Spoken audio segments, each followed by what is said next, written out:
क्या भगवान सबके प्रति समभाव रखते हैं या भगवान पक्षपात करते हैं? तो बहुत बार इस तरह का प्रश्न आता है।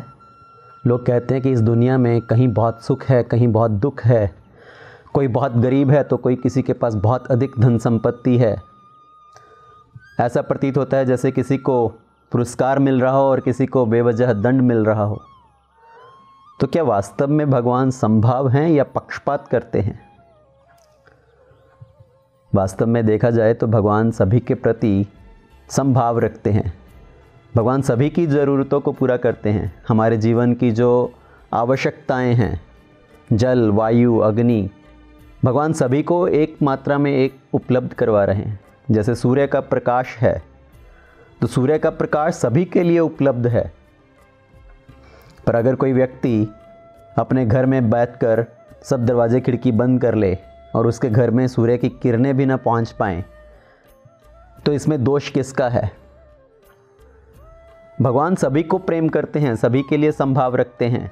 भगवद गीता में भगवान कहते हैं, समोहम सर्वभूतेषु ना द्वेष्यस्ति ना प्रिय, कि मैं किसी के साथ कोई द्वेष भावना नहीं रखता। ऐसा नहीं है कि मैं किसी को बिना किसी बात के दंड दे रहा हूं।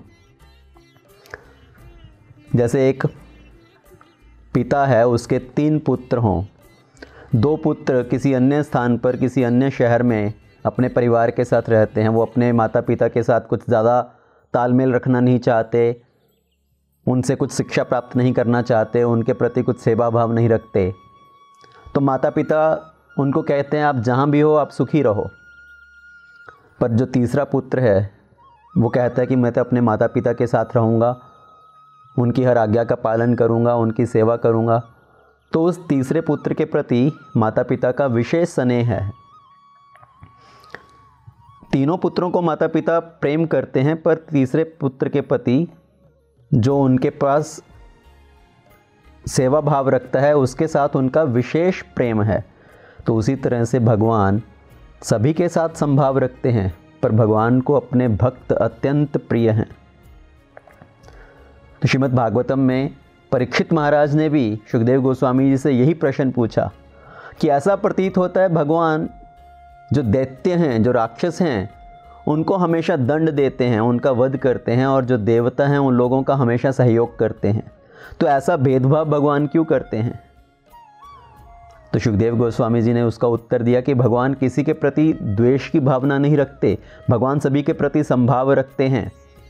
इस संसार में लोग 3 गुणों से प्रभावित रहते हैं, सत्वगुण, रजोगुण और तमोगुण। तो जो व्यक्ति इस संसार में अपनी इंद्रिय तृप्ति करना चाहते हैं, जो सिर्फ इस संसार के भौतिक सुखों को भोगना चाहते हैं और भगवान से भी उनको कुछ लेना देना नहीं है, तो ऐसे व्यक्ति अपने ही कर्मों का फल भोगते हैं। जो व्यक्ति अपनी इंद्रिय तृप्ति करना चाहता है और उस इंद्रिय तृप्ति करते समय वो दूसरों को कष्ट पहुंचाने से भी नहीं चूकता, तो व्यक्ति अपने ही कर्मों का फल भुगतता है। पर भगवान ऐसे लोगों के प्रति भी कृपा करते हैं। भगवान अगर उनको दंड देते हैं तो उसके पीछे भी भगवान की कृपा ही है। जैसे भागवतम में हम शिशुपाल की कथा सुनते हैं। शिशुपाल ने भगवान को बहुत अपशब्द बोले,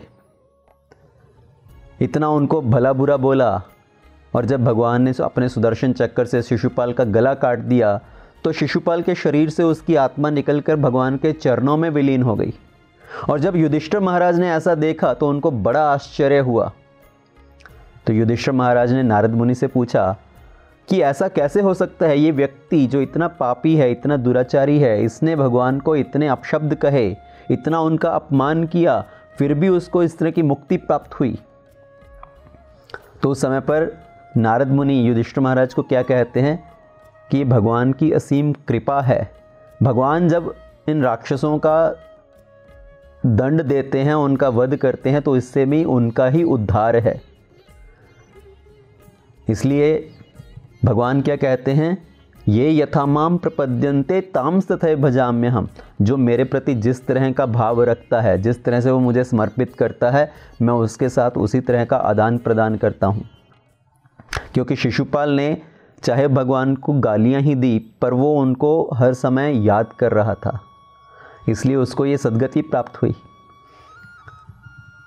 तो भगवान अपने भक्तों के प्रति विशेष स्नेह भाव रखते हैं जो भगवान को समर्पण करते हैं। अपने भक्तों की बात पूरी करने के लिए भगवान तत्पर रहते हैं। भगवत गीता में भगवान अर्जुन को क्या कहते हैं? कौन्तेय प्रतिजानीहि न मे भक्त्या प्रणश्यति। हे कुंती पुत्र अर्जुन, ये घोषणा कर दो कि मेरे भक्तों का कभी नाश नहीं होता। तो अपने भक्तों के प्रति विशेष रूप से भगवान प्रेम करते हैं, स्नेह करते हैं।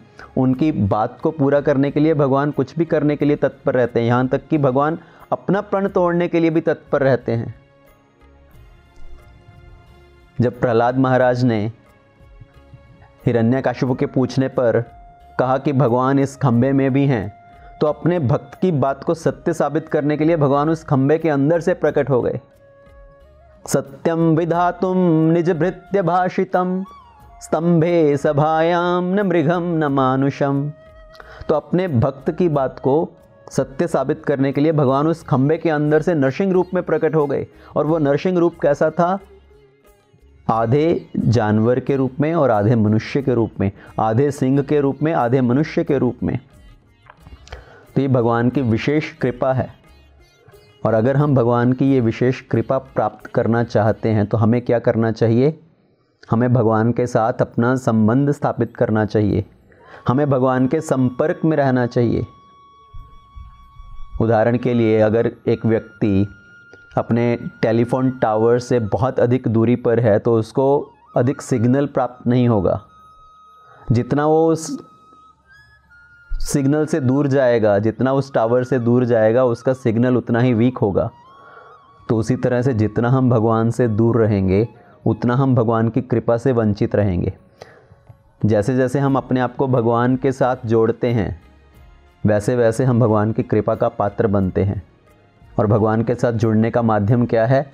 भगवान के पवित्र नामों का जप करना, भगवान की कथा श्रवण करना, भगवान की शिक्षाओं का, उपदेश का पालन करना।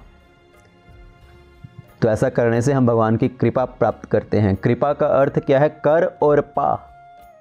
तो हम ऐसा नहीं बोल सकते कि जिस दिन मुझे भगवान की कृपा मिलेगी तब मैं भक्ति में आगे बढ़ पाऊंगा। वास्तव में अगर हम भगवान की कृपा प्राप्त करना चाहते हैं तो हमें अपनी तरफ से भी प्रयत्न करना होगा। तो सभी शास्त्रों का क्या सिद्धांत है? भगवान किसी के प्रति पक्षपात नहीं करते। भगवान सबके प्रति संभाव रखते हैं, सबकी जो बेसिक आवश्यकताएं हैं उनको पूर्ण करते हैं। पर भगवान अपने भक्तों के प्रति विशेष स्नेह भाव रखते हैं। हरे कृष्णा। ऐसे ही और भक्तिमय कार्यक्रमों के लिए देखिए हरे कृष्णा टेलीविजन।